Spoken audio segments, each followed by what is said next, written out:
Just like you alluded, the current president used to be, an activist himself. He wanted a change, but when he went through the sewer of the system, he became, so to speak. Thank you, Minister. Um, you said somebody has a question for me. Yeah, Kasolizi was going to ask you something, but I think that was on that ideology matter. Okay. Thank you. Minister, do you have a realistic time frame that Africa can come on board to the real information of its enslavement or enshacklement, so to speak? If nothing supernatural happens, if we remove the supernatural, which is very possible and very valid and very real, because our main problem is a good problem, as against, our solution is a solution that can happen fast. I would say maybe one generation, a long time, but one generation, so that which is maybe 50 years, thereabout. That's not soon. It's not close.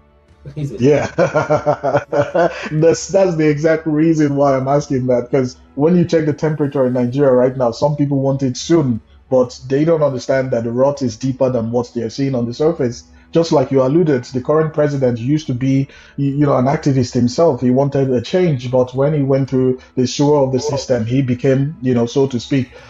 So you're very, very correct. Like, people should understand that it's deeper than that. It's deeper than, because now people have equated what is happening, generally in Africa and even generally in the whole world, equated it to the failures of a particular ethnicity, and that's where it's going to cause more divide between ourselves. Because when you come against me, I have to stand up for myself. Just like from your example of the rat, you spoke about some few minutes ago. If push comes to shove, I'm going to stand up for myself. So I think people should learn to understand that this rot is deeper than whatever we can see, on the surface. It transcends the peripheral, so it's deeper than that. Thank you very much, Minister. Yes, my brother. Thank you. Nice for having me. Thank you so much. So yeah, so that's what it is. It's just information, and guess what? It doesn't need to get even this deep. I wanted to say something. I just want to forget.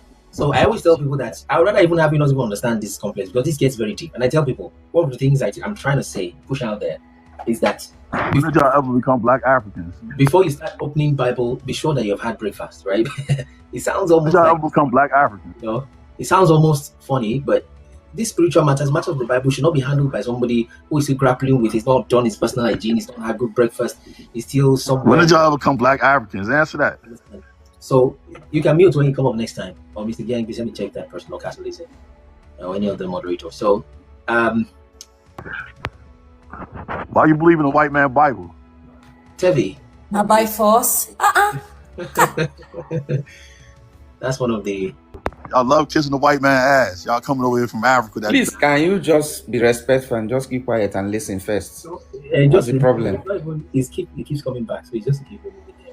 I know, but when you come, just hold on. Back to you. We will answer you, but just hold on when you come.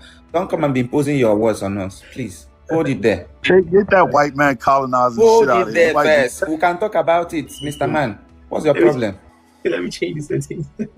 Because it's funny to me.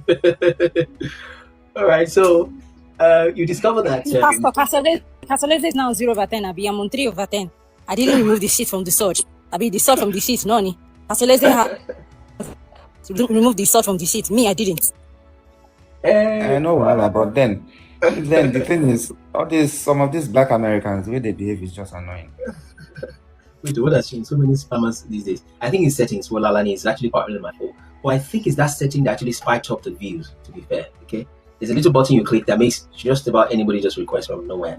Okay, so I've unchecked that button now, and it's saying that. So what we might do is, if we get the viewership we want, we'll just turn it off so we don't just keep flying in. So it's very simple. Unfortunately, we've had to dig this far, and maybe there's a reason why God allowed that. I mean, I wouldn't be, my brother. Let me also tell Adi something and everybody listening. Although there's two forms, and I'll get to that because I speak next. There's two forms of revelation, or two things that push people into the supernatural, is what I call it roughly, or into revolution, or into the supernatural. What just makes you just go beyond the norms? Number one is desperation. When hunger flogs you, or when dangerous, you see life and death like it's unaliving somebody, adrenaline pops in at that moment, you see, or for longer moments like a whole year, a whole season of your life. Hunger, right? Or lack of something, or pain, or something like that. That's one. Number two is something that God just decides to put there. For me, it was more of the second. I wasn't enjoying the best of my life, but at least my people were not. Okay, I mean, I was born in Lagos. What I'm talking about, it's not heaven, right?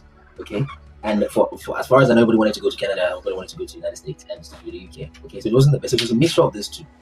But I'm saying that to say this, that if everything was super perfect, the Oyinbos that discovered this thing we're saying, they just discover it and they keep it in their shelf and they continue going to their spa and their beaches and enjoying their lives because they don't have any reason to push it to come here every morning like I do. Do you understand? It doesn't affect them. It doesn't connect to them. But I mean, you're not the one who is doing the racism. Somehow you're a beneficiary, but yeah, it's not me doing it. So there we go. You get it? So they're not going to come here. You see? So it's one of those things that it's when that thing pushes that much. You don't need to go this complex. Again, the bottom line is if people get the basic amenities, get things done, I mean, they get just about what they want for life. People don't care if Nigeria is called Biafra, or it's called Cambodia, or it's called Burundi. Who cares? Give me food, make a chop. I mean, let me have lights, drive nice car, whatever they are lusting after. No. Okay, if they can have that, nobody will be on the streets. You understand? How many Africans do you see here? You hear somebody rape somebody in UK, Nigerian man for where? I've not seen that village juju that will follow him, that will say, hey, we don't want to make it. If they're doing that, it's just joking. You understand? The guy's got basic thing he needs, he's fine. He just needs to sleep, get his family food.